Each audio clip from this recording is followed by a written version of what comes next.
July 25 world IVF day ആണ്. ലോകത്തിലെ ആദ്യത്തെ IVF ബേബിയായ ലൂയി ബ്രൗൺ 1978 ജൂലൈ 25 ജനിച്ചതിൻ്റെ ഓർമ്മയ്ക്കാണ് നമ്മൾ ആ ദിനം ആചരിക്കുന്നത്. ഇതിൽ വേൾഡ് IVF ഡേയുടെ ദിനത്തിൽ തന്നെയാണ് വേൾഡ് എംബ്രിയോളജിസ്റ്റ് ഡേയും വരുന്നത്. ഈ ചികിത്സാ രീതികളിൽ ഒപ്പം ചേർന്ന് പ്രവർത്തിക്കുന്ന എംബ്രിയോളജിസ്റ്റുകളെ നമ്മൾ അന്ന് ആദരിക്കുകയാണ് ചെയ്യുന്നത്.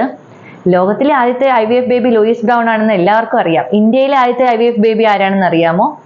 1978 ഒക്ടോബർ 3 ജനിച്ച ദുർഗ. ആ IVF ചികിത്സകൻ ഡോക്ടർ സുഭാഷ് മുഖർജി. അവരെയും നമ്മൾ ഈ തരുണത്തിൽ സ്മരിക്കേണ്ടതാണ്. കൂടാതെ ഏകദേശം 10 ആഴ്ചകൾ മാത്രം പിന്നിട്ടപ്പോൾ ലോകരാഷ്ട്രങ്ങളിൽ ഇന്ത്യ രണ്ടാമത്തെ IVF ചികിത്സാ രീതിയിൽ പ്രാവീണ്യമുള്ള രാഷ്ട്രമായി മാറി. എന്നാൽ ഇന്ത്യയിൽ ശാസ്ത്രീയ രീതിയിൽ വീണ്ടും IVF ചികിത്സ തുടങ്ങാൻ കുറച്ചുകൂടി താമസമെടുത്തു.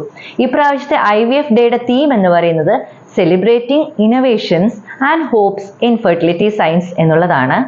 എല്ലാവർക്കും ലോക IVF ഡേ ദിന ആശംസകൾ. അതോടൊപ്പം എംബ്രിയോളജിസ്റ്റുകൾക്കും ആശംസകൾ.